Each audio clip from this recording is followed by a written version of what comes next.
You want to know the exact moment we lost the war?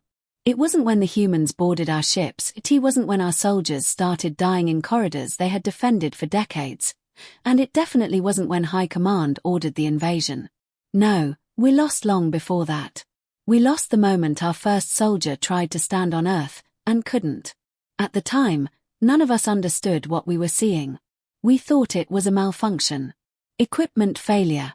Pilot error. Something small. Something fixable. Because that's how it always works when you are the strongest force in known space. You don't look for reasons to doubt yourself. You look for reasons the universe must be wrong. My name is Rex Tal. Senior Tactical Analyst, 5th Expansion Fleet of the Virex Dominion. 42 successful planetary acquisitions. 0 recorded defeats. Until Earth. I remember the first data packet we received about the planet. Blue oceans, dense atmosphere, stable orbit, nothing unusual. We had seen hundreds like it. Worlds that looked beautiful from orbit and surrendered within hours of first contact. Earth didn't even rank in our top 100 strategic targets. That should have been our first warning. But the real problem wasn't the planet. It was what lived on it. At first glance, the species seemed unremarkable. Bipedal. Moderate size. No natural weapons worth noting. No claws, no armor plating, no venom systems. Their technology was primitive by our standards: chemical propulsion, limited orbital infrastructure, fragmented global governance. They were, by every measurable metric, easy. And that is exactly why we didn't look closer. I did, though. Not because I suspected anything extraordinary, but because something about the data felt wrong. Not dangerous. Just wrong. It started with a single number buried in the environmental readings. A number so ordinary, so insignificant, that no one else even mentioned it during the initial briefing. I almost didn't mention it either. In fact, I wish I hadn't. Because if I had stayed quiet, if I had ignored that number like everyone else, maybe I wouldn't remember the sound. The sound of reinforced bone structures collapsing under their own weight. The sound of soldiers, our best soldiers, being crushed by a planet that hadn't even noticed they arrived. At the time, I told myself it was just a variable. Just a measurement. Just a number. I was wrong. It wasn't a number. It was a warning. And we didn't listen. To understand how badly we miscalculated Earth, you need to understand who we were before we found it. The Virex Dominion was not just powerful. We were inevitable. For over 3 centuries, we had expanded without resistance worth remembering. 42 worlds had fallen under our control, each one different, each one unique, and every single one conquered using the same doctrine. Overwhelming force, rapid deployment. Total compliance within 72 hours. It wasn't strategy anymore. It was routine. Entire divisions could execute planetary subjugation protocols without direct command input. Our ships were faster, our weapons more efficient, our soldiers genetically optimized for combat across multiple environments. We didn't adapt to war. War adapted to us. I had personally analyzed 17 of those campaigns. Storm worlds where lightning never stopped. Frozen planets where entire oceans were locked beneath kilometers of ice. High radiation systems that would have killed most known species within minutes. None of it mattered. We won anyway. So when Earth appeared on our long-range scans, it didn't trigger concern. It triggered boredom. Another one. Commander Varek had said during the initial briefing, leaning back in his command cradle with visible disinterest. Do we even need a full fleet for this? A few officers laughed. I didn't. Because while they were looking at conquest statistics, I was looking at the raw environmental data. And something about Earth didn't fit. Surface conditions are within acceptable parameters, one of the junior analysts reported. Atmosphere breathable with minor filtration. Native species technologically underdeveloped. No evidence of unified planetary defense. Perfect, Varek replied. We'll take it in a day. That assumption, a day, wasn't arrogance. It was based on precedent. Most civilizations at Earth's level of technological development didn't even attempt resistance. They saw our ships enter orbit, witnessed a demonstration strike, and surrendered before we ever deployed ground forces. It was efficient, clean, predictable. Earth, according to every model we had, would be exactly the same. I remember scrolling through the human data archives we had intercepted. Their communications networks were chaotic, fragmented, filled with conflicting information and constant internal disputes. Their governments argued with each other. Their militaries operated independently. Their populations were divided by ideology, territory, and history. They weren't unified. They weren't prepared. They weren't even aware we were coming. They still fight each other, one officer noted with amusement. We won't even need to engage half the planet. They'll destabilize themselves for us. Another added, look at this, some of them don't even believe in their own science. They argue about facts. More laughter. I stayed quiet. Because the more I studied them, the less convinced I became that we understood them at all. There were inconsistencies. Patterns that didn't match other species we had encountered. Humans fought each other, yes, but they also cooperated in ways that didn't make sense. They competed constantly, yet formed alliances when faced with external threats. Their history was filled with wars, but also rapid technological leaps that followed those conflicts. They didn't behave like prey. They behaved like something else. Something adaptable. Still, none of that was enough to challenge the overall conclusion. Technologically inferior species, there no interstellar capability and no unified command structure. Easy. That was the word used in the final report. Easy. The fleet mobilized within 48 hours. 50 capital ships, support vessels, ground assault divisions. Standard conquest package. I remember standing in the observation chamber as we exited foldspace at the edge of their solar system. The planet came into view slowly, blue, vibrant, alive. It looked peaceful. Deceptively so. Beautiful, Varric muttered. It'll make a fine resource world. There it was again. That assumption. That everything we saw belonged to us the moment we arrived. I checked the environmental readings again. Not because I expected anything new, but because something in the back of my mind refused to settle. Everything matched the initial scans. Atmosphere, pressure, temperature ranges. And then, that number again. Still there.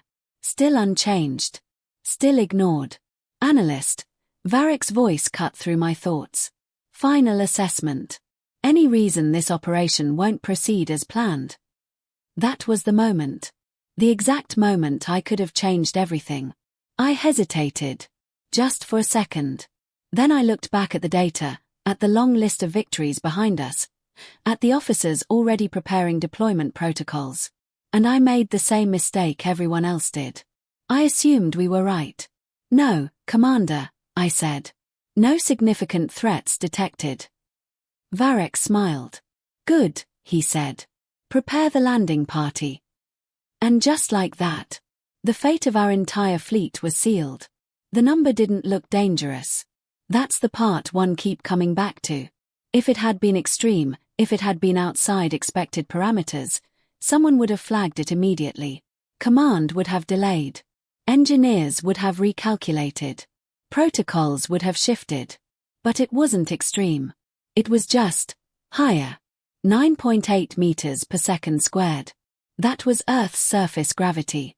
Within survivable limits. Within equipment tolerance. Within what our exo-support systems were rated to handle. On paper, it meant nothing. In reality, it meant everything. I brought it up during the second tactical briefing.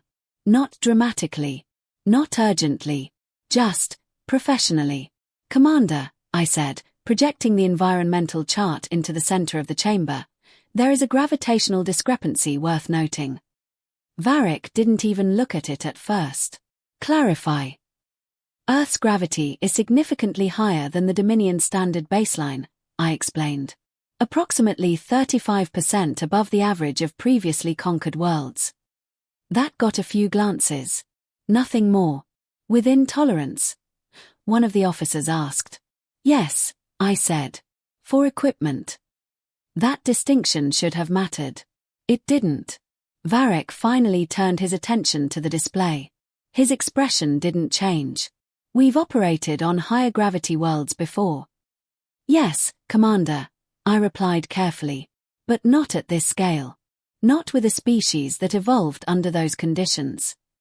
A pause. Then a dismissive gesture. They're primitive. There it was again. Primitive. As if that single word erased physics. As you said, Varric continued, our suits compensate for environmental stress. The soldiers will be supported. The suits will, I said. Silence settled over the room. I could feel it, the shift in attention. The subtle irritation. The unspoken question. Why is this still being discussed? The concern, I continued, choosing my words carefully, is not equipment tolerance. It's biological strain. Long-term exposure to higher gravity environments can. We're not planning long-term exposure, another officer interrupted. This is a rapid compliance operation. 72 hours at most, someone added. Less, Varric said. Once we demonstrate superiority, they'll surrender. That assumption again. Always that assumption.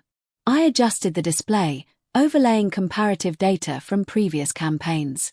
Commander, with respect, even short-term exposure could impact mobility, reaction time, and structural integrity. Our species evolved in lower gravity conditions. The difference may not seem significant, but it compounds under stress. Varric stared at me for a moment. Then he laughed. Not loudly. Not mockingly. Just, dismissively. Analyst, he said, you're describing inconvenience, not threat. A few quiet sounds of agreement followed. I felt something tighten in my chest. This is not speculation, I said.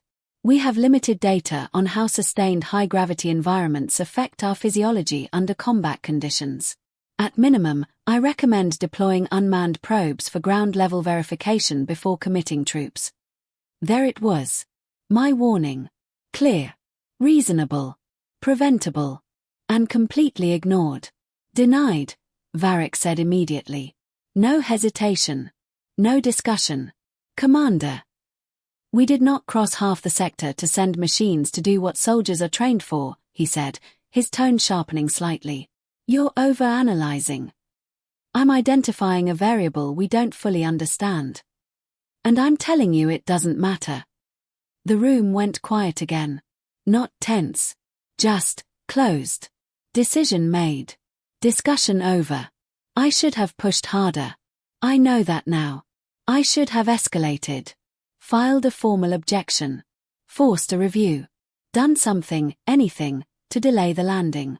But I didn't. Because part of me still believed them. Still believed in the system. Still believed that 42 victories meant we couldn't be wrong. Understood, Commander, I said. And just like that. The last chance we had slipped away. The landing was scheduled for the next planetary rotation. Strike Team 1. 12 soldiers. Elite. Genetically enhanced. Combat tested. Equipped with the latest exosupport systems. If anything could handle a minor gravitational increase, it would be them. That was the logic. That was the assumption. That was the mistake. I spent the next cycle reviewing the data again. And again. And again. Running simulations. Adjusting variables. Looking for confirmation that I was overreacting. I didn't find it. Instead, I found something worse. Patterns. Subtle ones. Human movement recordings, archived visual data from their own networks. Training footage. Athletic performances. Industrial labor. At first, it looked normal. Then I adjusted the scale. Normalized it against our own physiology. And everything changed. They moved. Differently. Faster, despite the gravity. Stronger, because of it. Every motion carried more force. Every step absorbed more impact. Every action, lifting, running, striking, was performed under conditions that would strain even our enhanced soldiers. And they did it constantly. From birth. Without assistance. Without support systems. Without even thinking about it. I isolated a recording. A human lifting a weighted object. 200 kilograms. The movement was controlled. Stable. Repeated. No visible strain beyond expected exertion. I cross-referenced the mass. Ran the numbers again. And again. The result didn't change. That human, unmodified, unenhanced, was generating force outputs that rivaled our trained soldiers in standard conditions. In their gravity, they were stronger. Not slightly. Significantly. I felt a cold realization settle in.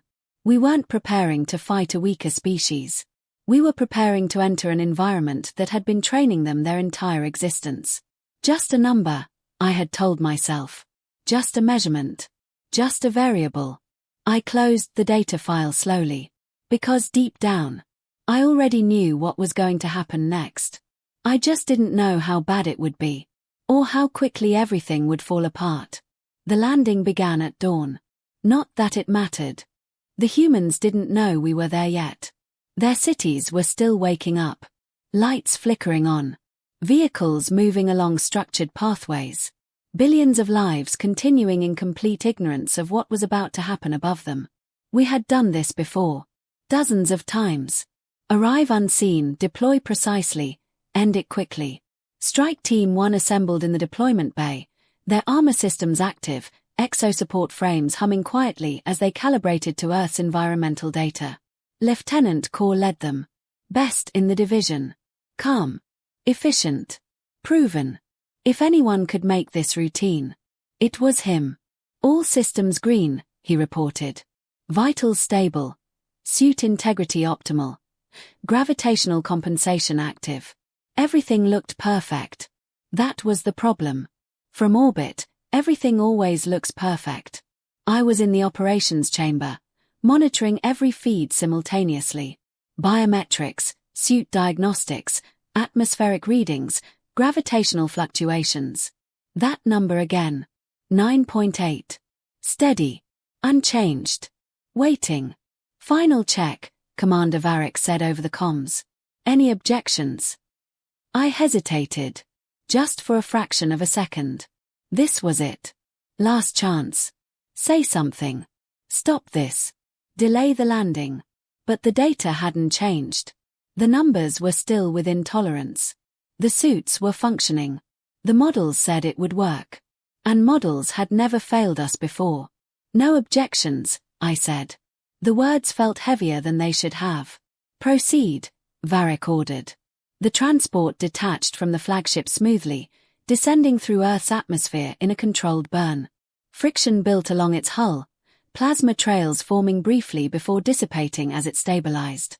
Below, a wide-open stretch of land. Green. Flat. Unprotected. Perfect landing zone. The ramp deployed with a soft mechanical hiss. Atmospheric pressure equalized. External cameras adjusted. And for a moment, everything was still. Surface stable, Corps reported. Beginning deployment. He stepped forward. 1 foot onto Earth. Then the other. And for half a second, nothing happened. I remember feeling it. That tiny flicker of relief.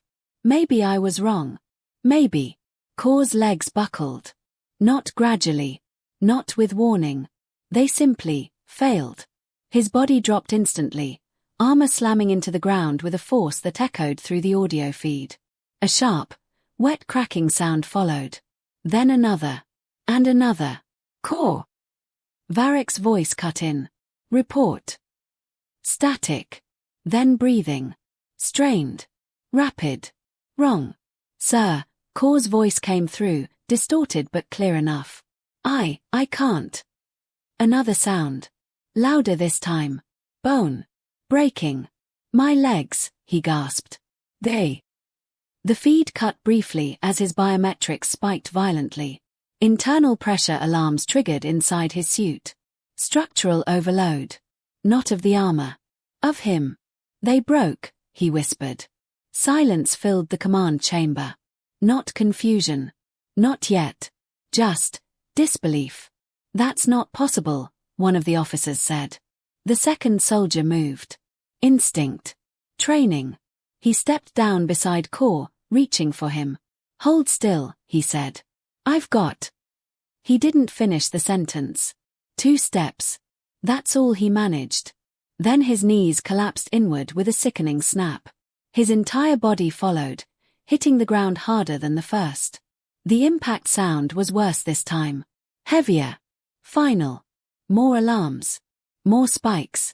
More damage reports flooding the system. Abort, I said, already moving. Abort the landing. Pull them back now. But it was too late. The rest of the squad had already deployed. 12 soldiers. 12 perfect, disciplined, unstoppable soldiers. Reduced to chaos in seconds. Some fell immediately. Others tried to move. Tried to stand. Tried to fight something they couldn't even see. The results were the same. Collapse. Impact. Break. One soldier attempted to crawl back toward the transport. His arms shook violently under his own weight. His joints misaligned. The suit compensated as much as it could, but it wasn't designed to replace structural failure. He made it less than 2 meters. Then his arms gave out. And he stopped moving. Get them out. Varric shouted. The transport pilot reacted instantly, lowering the craft further, deploying retrieval arms. Mechanical limbs extended, grabbing onto fallen bodies, dragging them back toward the ramp. Slowly. Carefully. Because even lifting them caused additional damage. I watched the biometrics. Bone fractures. Multiple. Compound. Spinal compression. Internal hemorrhaging. All within seconds of exposure. This wasn't combat. This wasn't resistance. This was something else entirely. Sir, I said quietly. Varric didn't respond. He was staring at the feed. Watching. Trying to process what he was seeing. Our soldiers, one of the officers whispered. They're being crushed. Not by weapons. Not by enemies. By the planet itself. The last of the team was pulled back into the transport. The ramp sealed. The ship lifted off immediately, ascending back toward orbit with emergency priority. Below, the landing zone remained unchanged. Silent. Unbothered. Earth hadn't fought back. It hadn't needed to. I leaned back slowly, my eyes still locked on the data stream. Every reading confirmed the same thing. No anomalies. No fluctuations. No hidden variables. Just gravity. Constant. Unforgiving. Absolute. Varric's voice faltered slightly. We miscalculated. No one responded. Because there was nothing to say. We hadn't just miscalculated. We had fundamentally misunderstood what we were dealing with. And this was only the beginning. Because somewhere below us, the humans were starting to notice. We should have left. That's the part that still doesn't make sense to me. Any rational command structure, any species with even a basic understanding of risk, would have withdrawn immediately after what happened on the surface. We had our answer. Clear. Undeniable. Brutal. Earth wasn't a low-risk target. It wasn't even a moderate one. It was lethal. And yet, we stayed. Because leaving would have meant admitting something we had never admitted before. That we were wrong. The transport docked with the flagship under full emergency protocol. Medical teams were already waiting, rushing forward the moment the hatch opened. I watched through the internal feeds as they pulled the soldiers out. Or what was left of them. 12 bodies. All alive. Barely. Their armor was intact. Not a single breach. Not a single external failure. But inside. It was catastrophic. Fractured limbs bent at impossible angles. Reinforced skeletal structures splintered under pressure they were never meant to endure. Internal bleeding readings fluctuating wildly across every monitor. Lieutenant Core didn't even attempt to speak this time. He just stared upward, his breathing shallow, controlled only by the suit's emergency systems. Get them stabilized, the chief medic ordered. Reduce gravity in this section immediately. Now. Artificial gravity dampeners activated, lowering the internal field to survivable levels. Only then did their vitals begin to stabilize. Only then did the shaking stop. Only then did the reality fully set in. We hadn't been attacked. We hadn't been ambushed. We hadn't even been resisted. We had simply arrived. And that had been enough to break us. Report, Varric said. His voice was steady again. Controlled. But thinner than before. Multiple compound fractures across all deployed personnel, the medic replied. Severe musculoskeletal failure. Structural collapse under gravitational stress. They're lucky the suits compensated as much as they did, or we'd be dealing with fatalities. How long until they recover?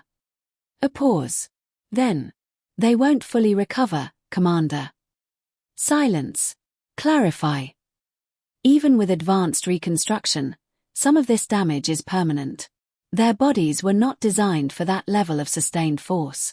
We can repair the fractures, but we cannot undo what the gravity did to them. Permanent. The word hung in the air like a verdict. 12 elite soldiers. Removed from combat. Not by war. By physics. Keep this contained, Varric said immediately. No external transmissions. No leaks. We assess, we adapt, and we proceed. Proceed. Of course we would proceed. Because that's what we always did. I turned back to my console, pulling up Earth's communication networks again. Just to monitor. Just to observe. Just to make sure. And that's when I saw it. The footage. At first, it was scattered. Short clips. Unstable recordings. Different angles. Humans. Standing at a distance. Watching. Recording everything. They saw us, I said quietly. No one responded. Not yet. I expanded the feed. Within minutes, the clips began spreading. Across their entire network. Faster than anything I had ever seen. Billions of connections sharing, duplicating, amplifying the same moment. Our moment. Core stepping onto Earth. And collapsing. Over and over again. Different angles. Different edits. Slowed down. Zoomed in. Analyzed. Laughed at. They're distributing it, one of the officers said, disbelief creeping into his voice. Not just distributing. Transforming. Some clips added sound overlays. Exaggerated impact noises. Distorted effects. Others inserted visual markers, highlighting the exact moment structural failure occurred. Annotations. Breakdowns. Explanations. They weren't just watching what happened. They were studying it. Learning from it. They're turning it into data, I said. Because that's what it was. Not just entertainment. Not just curiosity. Information. Processed at a planetary scale. I isolated one transmission. A human, female, standing in front of a visual display, explaining what we had just witnessed. What you're seeing here, she said, is a species that evolved in lower gravity attempting to function in Earth conditions without proper biological adaptation. Their skeletal structure simply can't handle the load. She paused the footage. Zoomed in. They didn't trip. They didn't lose balance. Their bodies failed. Completely. Another feed. A different human. Military uniform. We're looking at a significant advantage, he said. If they can't operate in our gravity, then any ground engagement is already decided before it starts. More feeds. More voices. More analysis. Within hours, they understood everything. Everything we had ignored. Everything we had dismissed. Everything that had just crippled our best soldiers. And then, they started planning. That was the moment fear set in. Not when our soldiers fell. Not when their bones broke. But when I realized. The humans weren't panicking. They weren't terrified. They weren't even particularly concerned. They were adapting. They're not treating this as an attack, I said slowly. Varric turned toward me.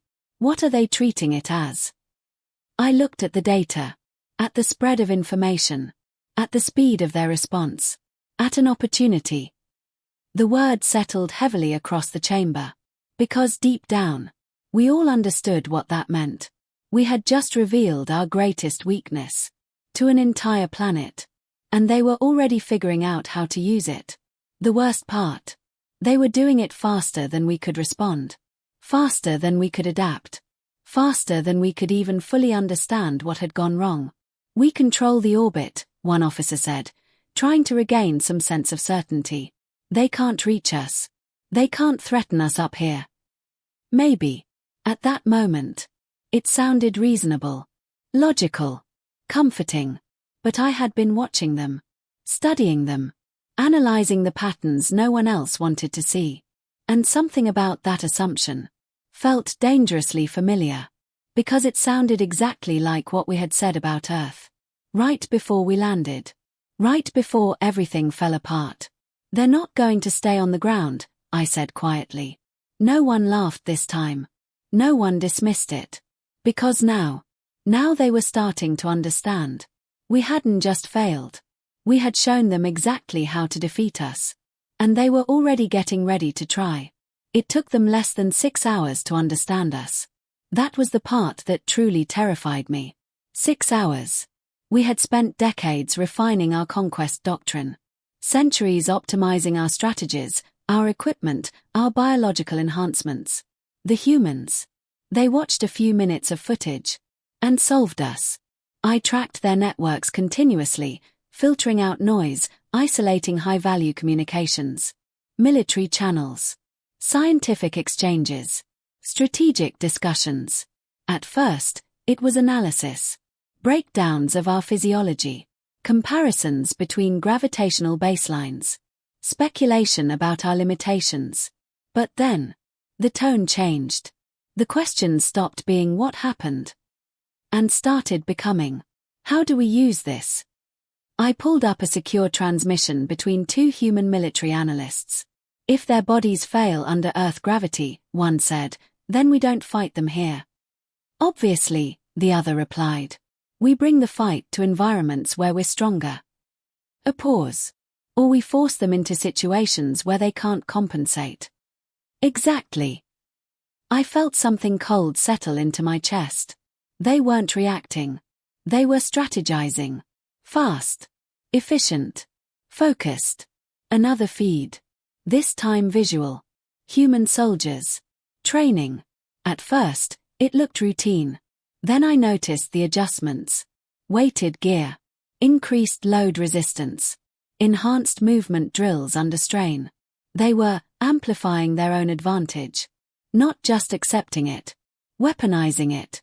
They're increasing their strength baseline, I said. Varek stepped closer to my station. Why? Because they've realized something. And what is that? I hesitated. Because saying it out loud made it real. They're stronger than us. Silence. Not disbelief. Not anymore. Just processing. That's not possible, one officer muttered weakly. It is, I said. In their environment, under their conditions, they outperform us physically across every measurable category. Speed. Force output. Endurance. Recovery. Every metric. All higher. All consistent. All natural. They evolved under constant gravitational stress, I continued. Their entire biology is optimized for it. Muscle density. Bone reinforcement. Cardiovascular efficiency. Everything. And we didn't account for that, Varek said quietly. No, I replied. We assumed technology would compensate. It didn't. Because this wasn't a technological disadvantage. It was biological. Fundamental. Unavoidable. Another transmission came through. Encrypted. Partially decoded. Human military command. We are no longer dealing with a superior force, the voice said. We are dealing with an opponent operating outside its optimal environment. A pause. Then. That makes them vulnerable. I closed my eyes briefly. There it was. The shift. Complete. Irreversible. They didn't see us as invaders anymore. They saw us as flawed. Exposed. Beatable. They're not afraid of us, I said. Varek didn't respond immediately. Because he already knew. I brought up another visual feed. A human, female, lifting a weighted bar. Mass reading. 220 kilograms. Controlled motion. Steady posture. No external assistance. She lifted it, held it, lowered it, repeated. No signs of structural strain beyond expected limits. Compare that to core, I said. The room didn't need the data. They remembered. We all did. They're training under conditions that would cripple us, I continued. And for them, it's normal. Another clip. A group of humans running. Distance training. Extended duration. Load-bearing equipment. Sustained performance. No degradation. They don't just survive their gravity, I said. They thrive in it. The realization spread slowly across the room. Not sudden. Not explosive. Just heavy. Like gravity itself. We've been measuring strength wrong, one of the officers said quietly.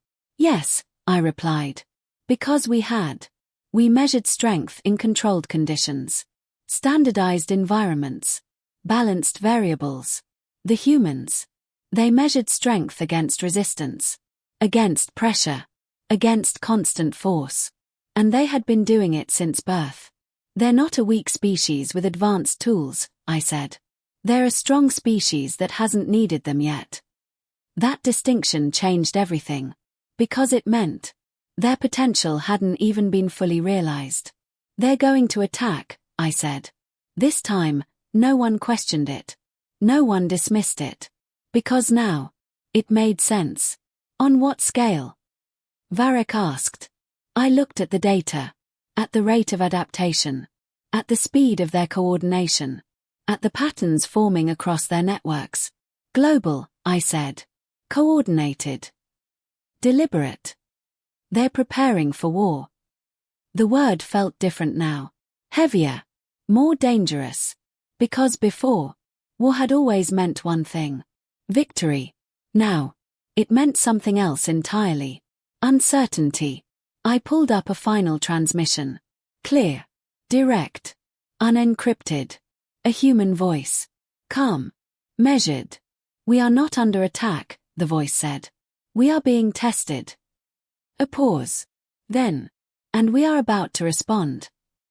I leaned back slowly, the full weight of the situation settling in. We hadn't just made a mistake. We had triggered something. Something we didn't understand.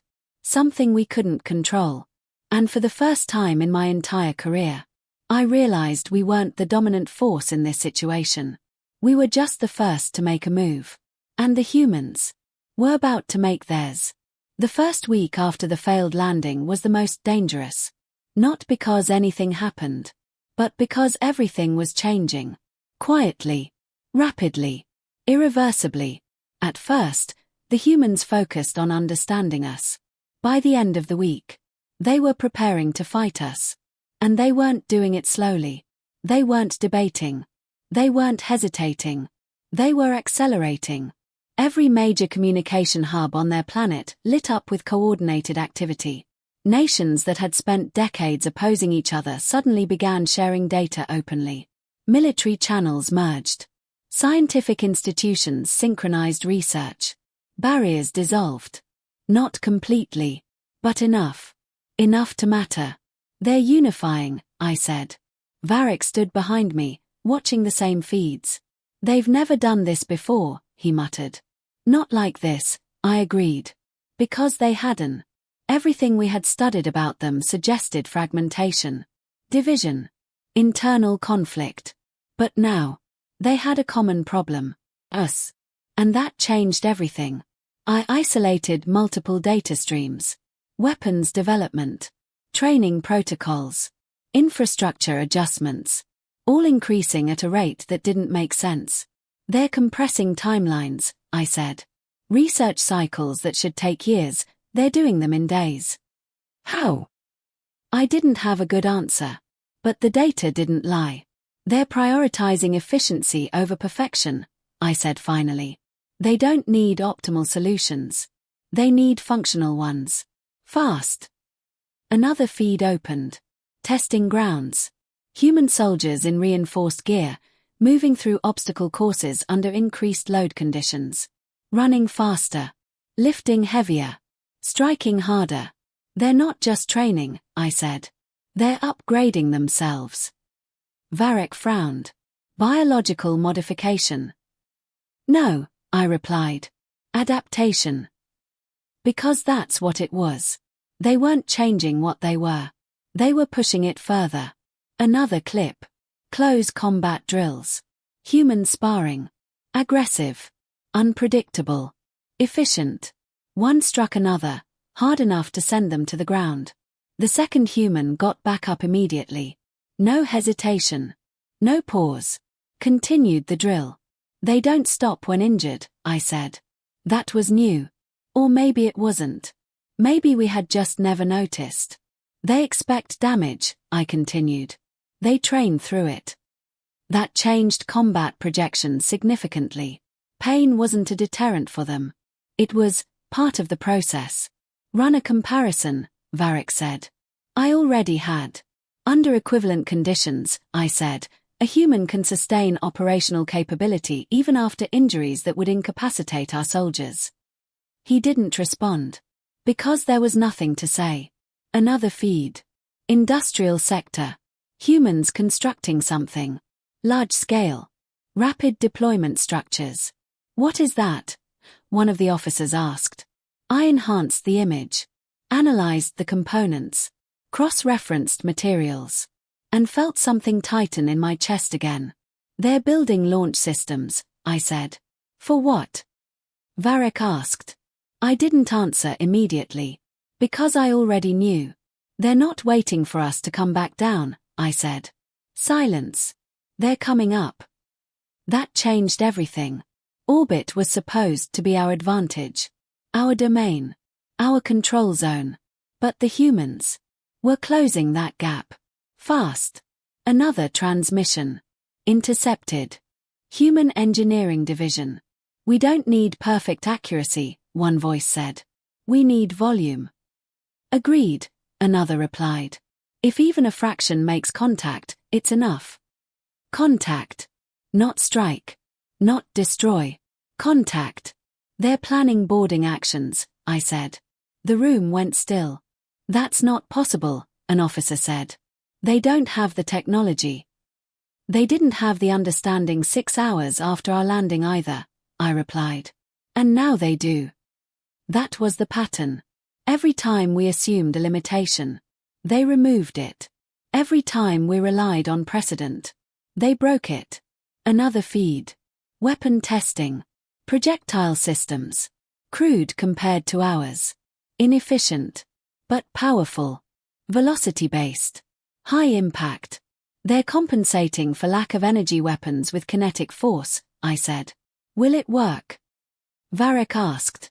I ran the numbers. Trajectory simulations. Impact calculations. Structural resistance. And then, yes, I said. Not perfect. Not elegant. But effective. And that was enough.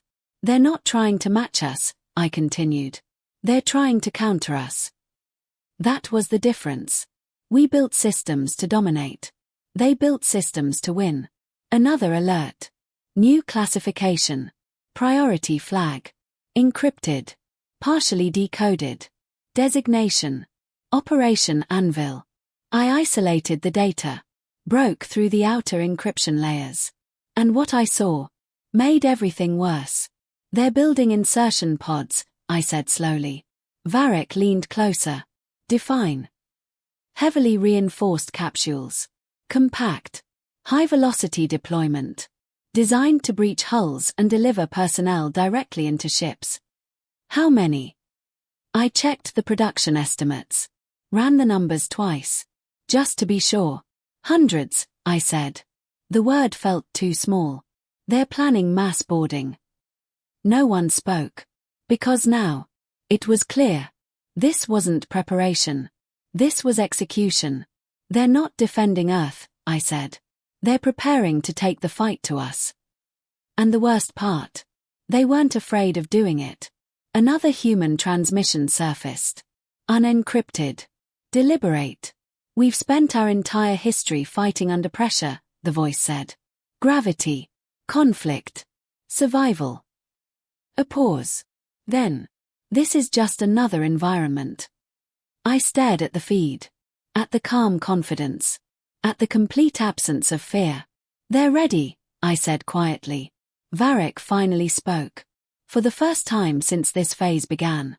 Then we prepare, he said. But his voice wasn't certain anymore. And for good reason. Because for the first time, we weren't preparing to conquer. We were preparing to survive. And deep down, we all knew the same thing. We might not be able to. The message came exactly 9 days after the failed landing. Not encrypted. Not hidden. Broadcast openly across every frequency we monitored. Clear. Deliberate. Impossible to ignore. This is Captain Elias Ward of the United Earth Vessel Resolve, the voice said. To the unidentified fleet in orbit, we are requesting direct communication. The command chamber went silent. Not because we hadn't expected contact, but because of how quickly it came. And how controlled it sounded. They're not panicking, one of the officers muttered. No, they weren't. I pulled the signal into a focused channel, isolating the transmission for clarity. Repeat, Varric ordered. The message played again. Same tone. Same pacing. No urgency. No fear. Just intent. They know we're here, I said. That was obvious the moment they recorded the landing, Varric replied. No, I said, shaking my head slightly. They don't just know we're here. They're ready to talk. That was different. That was dangerous. Open a channel, Varric said after a moment. The decision hung in the air briefly.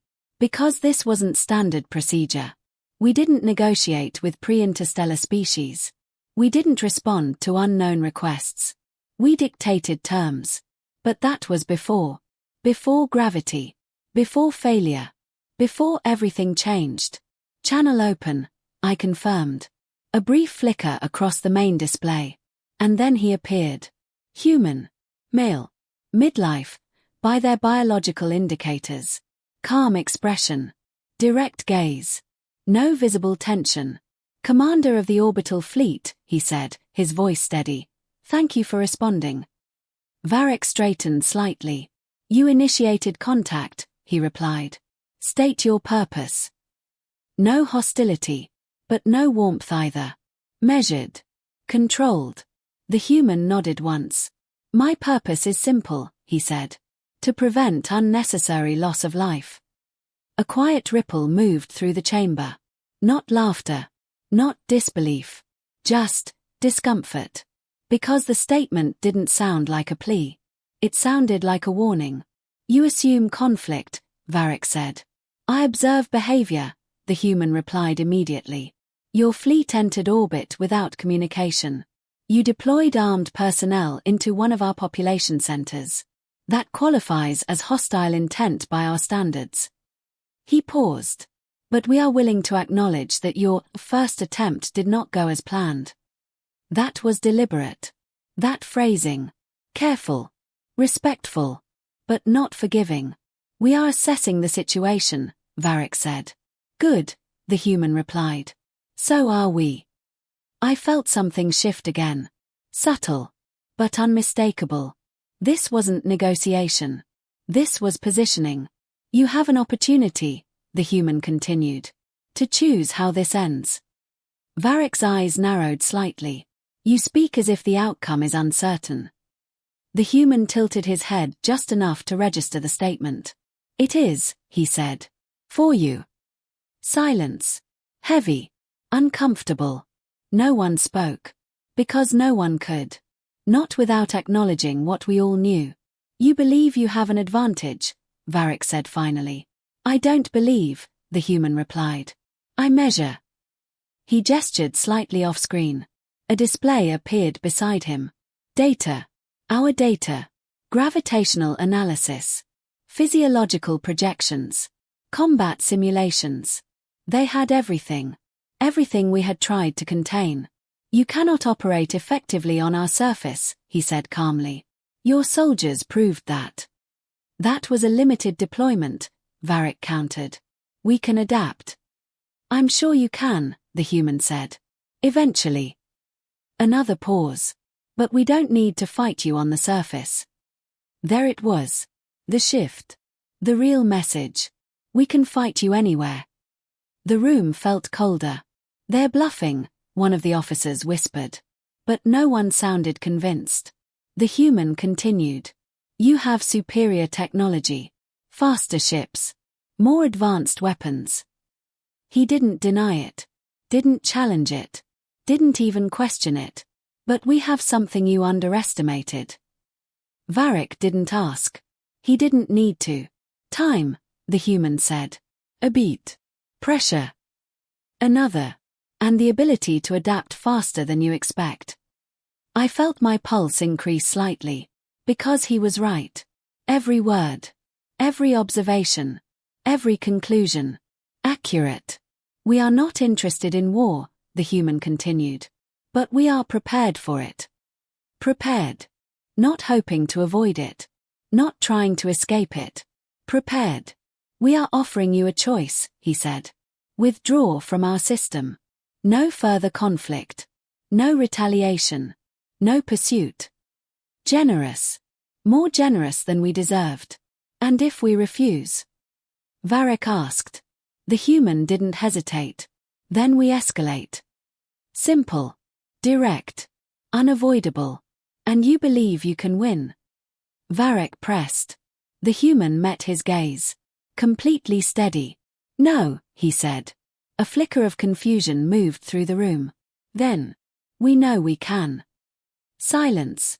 Absolute. Because in that moment. It didn't sound like arrogance. It sounded like certainty. You're basing this on one failed landing, Varric said. I'm basing it on everything we've learned since, the human replied. Your physiology. Your limitations. Your doctrine. Another pause. And your behavior. That last part landed harder than anything else. Because behavior was predictable. And we had been predictable. Overconfident. Rigid. Slow to adapt. Everything they needed. We've been studying you, the human continued. While you've been deciding what to do next. I felt a chill run through me. Because I knew what came after that. We're ready, he said. The words were quiet. Controlled. But final. Are you? The question lingered. No one answered. Not Varric. Not the officers. Not me. Because the truth was. We didn't know. Not anymore. The human leaned back slightly. We'll give you time, he said. Not much. But enough. Another calculated move. Pressure. Controlled escalation. Think carefully, he added. Because the next time we speak. A brief pause. It won't be like this. The transmission ended. Just like that. No threats. No shouting. No dramatics. Just certainty. The chamber remained silent long after the display went dark.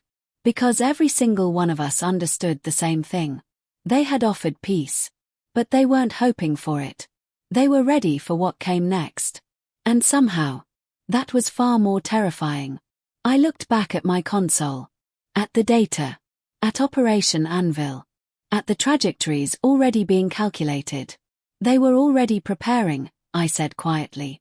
Varric didn't look at me. He didn't need to. I know, he replied. And in that moment, we all realized the same truth. The conversation hadn't been about avoiding war. It had been about giving us one last chance. To avoid losing it. We expected them to wait. That was our next mistake. After the transmission, the fleet shifted into defensive posture. Weapons primed. Shield systems reinforced. Patrol routes tightened around key vessels. We were ready for an attack. Or at least, we thought we were. Because what happened next wasn't an attack. Not in the way we understood it. Contact, one of the tactical officers said suddenly. The word cut through the chamber like a blade. Where? Varric demanded. Outer perimeter, no, wait, closer than that. I turned toward the display. A single object. Small. Fast. Moving on a trajectory that didn't match any known human propulsion pattern. That's not possible, someone whispered. It wasn't accelerating normally. It wasn't maneuvering predictably. It was tracking error. Varek snapped. No, Commander, I said, already analyzing the data. It's real. And it was getting closer. Fast. Intercept it, Varek ordered. Weapons systems locked on. Energy signatures building. Targeting solutions calculated. Fire. The void lit up. Precision strikes. Clean trajectories. Perfect execution. And they all missed. Not because of system failure. Not because of interference. Because the object wasn't where it was supposed to be. It just, the tactical officer stammered. It changed position. No, I said, narrowing my focus on the feed. It didn't change position. It predicted ours. The realization hit instantly. It wasn't moving randomly. It was reacting. Anticipating. Adapting in real time. Adjust targeting, Varek ordered. They did. Faster calculations. More refined tracking. Second volley. Again. Nothing. The object slipped through the barrage like it had seen it before it happened. Because maybe it had. What is that? One of the officers asked. I ran a deeper scan. Thermal signature. Material composition. Energy output. And then I saw it. Commander, I said slowly. It's not a weapon. That made no sense. Then what? It's a probe. Silence. Not confusion. Not disbelief. Something worse. Understanding. They're testing us, I said. The object accelerated again, cutting through the outer defense layer and heading directly toward the center of the fleet. No weapons deployed. No attack pattern. Just observation. They're mapping response times, I continued. Targeting delays. Reaction windows. Defensive coordination. They're studying our defenses, Varek said. Yes. In real time. Under live conditions. Using our own responses against us. The probe slowed as it entered the inner perimeter. Almost casually. As if it knew. We couldn't stop it. Bring it down, Varek ordered. Everything we had locked onto it. Focused fire. Maximum output. And still. Nothing. It moved through our formation like it belonged there. Untouched. Unchallenged. Unstoppable. This is impossible, one officer whispered. No, I said. It's calculated. That was worse. Because it meant. This wasn't random. This wasn't experimental. This was precise. Deliberate. Designed. The probe reached the center of the fleet. Paused. And for a moment. Everything went still. Then it transmitted. Not encrypted. Not hidden. Broadcast across every channel. A human voice. Calm. Clear. You see. No introduction. No explanation. Just that. You're not ready. The probe rotated slowly, capturing full-spectrum data of our flagship. Of our formation. Of everything. We wanted to be sure, the voice continued. Now we are. Varek stepped forward. Identify yourself, he demanded. The voice ignored him. This was a test, it said. A small one. A pause. Your response time is slower than predicted. Another. Your coordination is inconsistent. And then. Your defenses are not sufficient. The words landed harder than any weapon. Because they weren't insults. They were assessments. Cold. Objective. Accurate. You should leave, the voice said. This is your final opportunity. Silence followed. Thick. Heavy. Unavoidable. The probe began to move again. Not retreating. Not attacking. Just leaving. The same impossible motion. The same untouchable precision. And we couldn't stop it. We didn't stop it. We just watched. Because there was nothing else we could do. The probe exited the formation as easily as it had entered. Vanishing into the void. Gone. Just like that. No damage. No casualties. No battle. And yet, it felt like we had just lost something important. I stared at the empty space where it had been, at the data it had collected, at the conclusions it had already made. They didn't send that to attack us, I said quietly. No, Varric replied. They sent it to confirm something. I nodded slowly, because I already knew what that was. They wanted to know if we were a threat. A pause. And now they know we aren't. No one argued. No one disagreed. Because deep down, we all felt it. That shift. That moment. Where everything changed. We weren't the invaders anymore. We weren't the dominant force. We weren't even equals. We were a problem. One they had already started solving. I leaned back slightly, my eyes still locked on the data stream. They're not waiting for us to act, I said. They're deciding when to end this. And for the first time, that decision wasn't ours anymore. The attack began without warning. No countdown. No declaration. No final message. Just impact. Multiple contacts, the tactical officer shouted. High velocity, closing fast. I was already at my console, pulling up trajectories. Hundreds of them. No. Thousands. They launched everything, I said. The data confirmed it. Operation Anvil. Fully deployed. The pods weren't drifting. They weren't maneuvering conventionally. They were being launched. Accelerated at speeds that pushed the limits of their own engineering. Straight at us. Defensive systems, now. Varric ordered. The fleet responded instantly. Weapons charged. Targeting systems aligned. Firing solutions calculated. Fire! Space erupted into light. Energy blasts streaked outward, intercepting the incoming wave. And for a moment, it worked. Dozens of pods vaporized mid-flight. Fragments scattering into the void. But it didn't matter. Because there were too many. They're splitting, the officer shouted. Multiple vectors, evasive patterns. Of course they were. They had already tested our defenses. Already mapped our response. Already knew where to hit. They're not aiming for damage, I said. They're aiming for contact. And then, they reached us. The first impact hit the outer hull of a destroyer. Not a strike.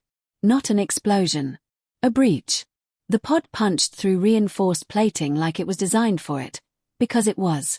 Shaped charges detonated at the point of contact, creating a perfect entry point. And then, they were inside. Boarding, the officer yelled. The word echoed across every channel. Across every ship. Because it wasn't just one. It was all of them. They're everywhere. Feeds lit up across my display. Corridors. Engineering bays. Command decks. Everywhere. Humans. Moving fast. Too fast. Even in reduced gravity. They adapted instantly. Using walls. Ceilings. Momentum. Turning every surface into an advantage. They're controlling movement, I said. Using inertia, vector shifts. I stopped. Because analysis didn't matter anymore. They weren't just adapting. They were dominating. A feed from one of the breached ships filled the screen. 8 of our soldiers engaged a single human. 1. The human moved first. A push off the wall. A burst of speed. Too fast to track. The first soldier went down before he could react. The second fired. Missed. The human twisted mid-motion, redirecting momentum. Closing distance instantly. Impact. The soldier crumpled. The remaining 6 tried to regroup. Tried to form a defensive line. Too slow. The human was already inside their formation. Striking. Breaking. Moving. It wasn't combat. It was execution. They're overwhelming us, I said. Varric didn't respond. He was watching the same thing. Across every screen. Across every ship. They're not fighting like we do, one officer said. Panic creeping into his voice. No, I replied. They're fighting like this is normal. Because for them, it was. Another feed. Close quarters. Tight corridor. Human squad, 6 units, advancing. Coordinated. Precise. 1 through a device. Detonation. Not explosive. Kinetic. Shockwave. Our soldiers staggered. Disoriented. And that was enough. The humans moved in. Fast. Efficient. Final. They're using everything, I said. Environment, physics, timing. They're using us, Varric said quietly. And he was right. Every weakness. Every delay. Every assumption we had made. They turned it against us. Another alert. More ships compromised. More boarding actions successful. They're bypassing command structures, I said. Targeting control points directly. That was strategy. Not chaos. Not desperation. Design. They planned this, I said. Of course they had. The probe. The analysis. The preparation. This wasn't a reaction. This was execution. Status, Varric demanded. I didn't want to answer. But I did. 70% of the fleet, compromised. Silence. Then. 80. The numbers were rising too fast. 85. We weren't losing. We had already lost. We just hadn't accepted it yet. Another transmission cut through the chaos. Fleet-wide. Clear. Controlled. This is Lieutenant Orrin Cole of United Earth Forces. The voice was steady. Calm. Unshaken.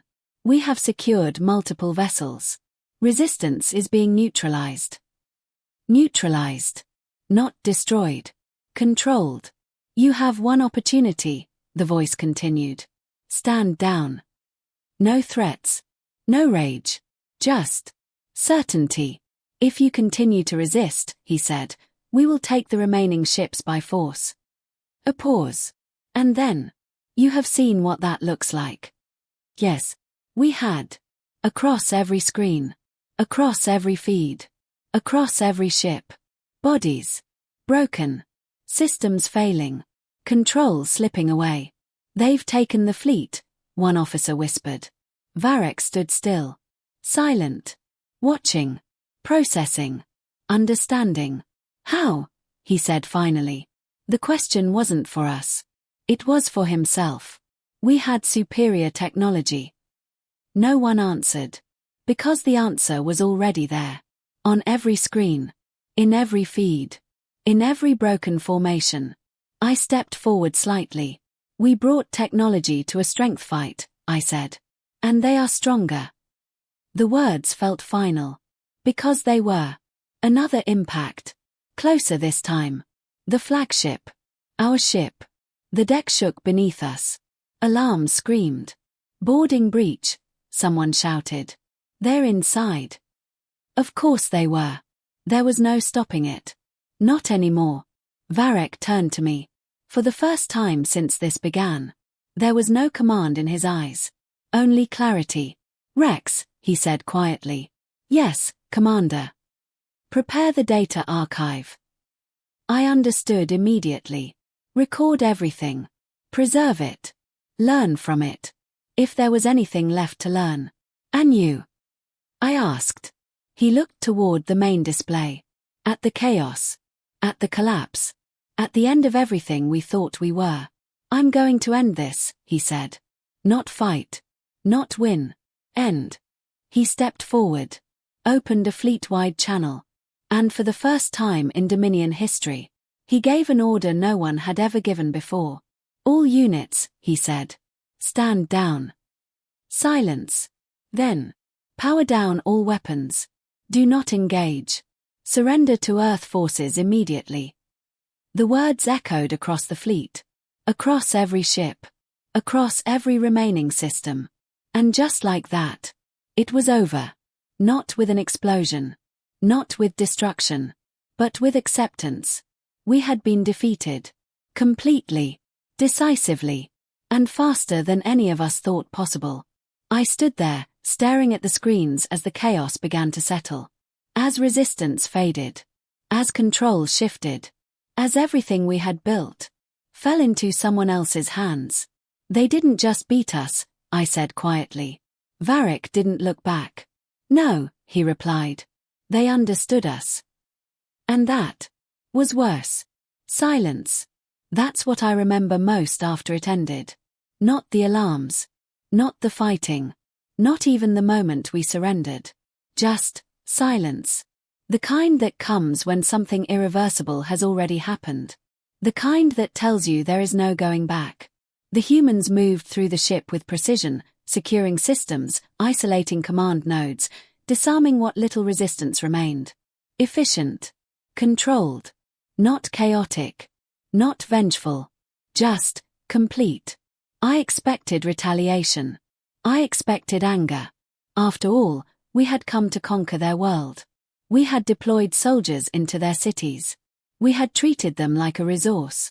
An objective. Something to be taken. But that's not what happened. No executions. No destruction. No unnecessary force. They didn't behave like victors. They behaved like professionals. That was somehow worse. Because it meant this wasn't personal. This was just necessary. I was escorted to the central command deck along with several surviving officers. The space looked different now. Not damaged. Repurposed. Human personnel moved between stations, interfacing with our systems faster than should have been possible. They've already adapted to our controls, one of the officers whispered. Of course they had. That was what they did. Adapt. A figure stepped forward. Human. Calm. Familiar. Captain Elias Ward. Analyst Rex Tal, he said. He knew my name. Not surprising. Not anymore. Yes, I replied. You tried to stop this, he said. It wasn't a question. I hesitated. Then nodded. I tried to delay it. That matters, he said. I wasn't sure why. But it did. What happens now? I asked. Ward glanced around the command deck briefly, then back at me. Now, he said. Now we talk. That word again. Talk. As if this could have been avoided. As if it still could be. You've taken our fleet, I said. You've won. Ward shook his head slightly. No, he said. We stopped a war. That distinction lingered. Because from our perspective, it didn't feel that way. You could have destroyed us, I said. It wasn't an accusation. It was an observation. Ward didn't deny it. Yes, he said. Simple. Honest. No hesitation. Then why didn't you? A pause. Not long. Just enough. Because destruction is easy, he said. Control is harder. That answer stayed with me. Because it explained everything. This wasn't about victory. It was about outcome. We don't need to prove we're stronger, he continued. You already know that. Yes, we did. And we don't need more enemies, he added. Another pause. But we also don't tolerate threats. There it was. The line. Clear. Defined. Unbreakable. You came here to conquer, Ward said. That ends now. I nodded slowly. Because there was no alternative. No negotiation. No leverage. Just reality. And if we return? I asked. Ward held my gaze. You won't, he said. Not a threat. A conclusion. Because he understood something we were only just beginning to accept. We couldn't win. Not here. Not like this. Your ships will be returned, he said. With modifications. Modifications. I repeated. Tracking systems, he said. Limiters. Fail-safes. Control. Not destruction. You'll leave this system, he continued. You'll take your wounded. Your data. Your experience. And then? I asked. Ward's expression didn't change. Then you decide what kind of species you want to be. That question hit harder than anything else. Because for the first time, we didn't have an immediate answer. 3 days later, we left. Not as conquerors. Not as victors. But as something else entirely. Witnesses. Survivors. Students. I spent most of the journey compiling everything. Every data point. every failure, every moment we had ignored. Because this couldn't happen again. Not to us. Not to anyone. My report was submitted directly to High Command. Unedited. Unfiltered. Unavoidable. At first, they rejected it. Called it exaggeration. Fear-based analysis. An anomaly. But evidence has a way of forcing truth. And eventually, they listened. Not because they wanted to, but because they had to. The Dominion changed after that. Slowly. Reluctantly. But permanently. New divisions were formed. High-gravity adaptation research. Doctrinal revisions.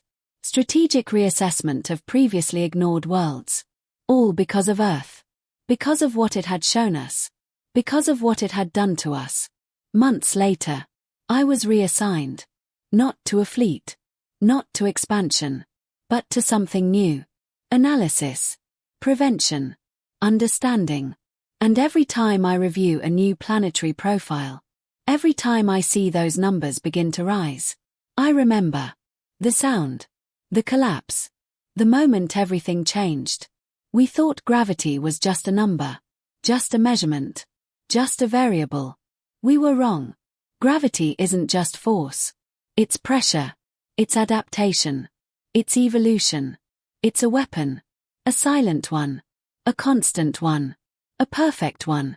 And on Earth, it forged something we were never prepared to face. Not because they were more advanced. Not because they were more intelligent. But because they were shaped by something we never truly respected. Resistance. Pressure. Survival. We thought overwhelming power made us unstoppable. But all it really did was make us blind. Blind to the one thing that mattered. The environment. The conditions. The reality we were stepping into. And by the time we realized it, it was too late. We didn't lose to weapons. We didn't lose to strategy. We didn't even lose to the humans. We lost to a truth we refused to understand. Power isn't what you bring to a battlefield. It's what the battlefield has already done. To those who live there. And on Earth. The battlefield had been shaping its warriors. Since the beginning. We never had a chance. The only reason we're still here is because they chose to let us be. And that, more than anything else, is why they're the most dangerous species we've ever encountered. Because they don't need to destroy you to prove that they can.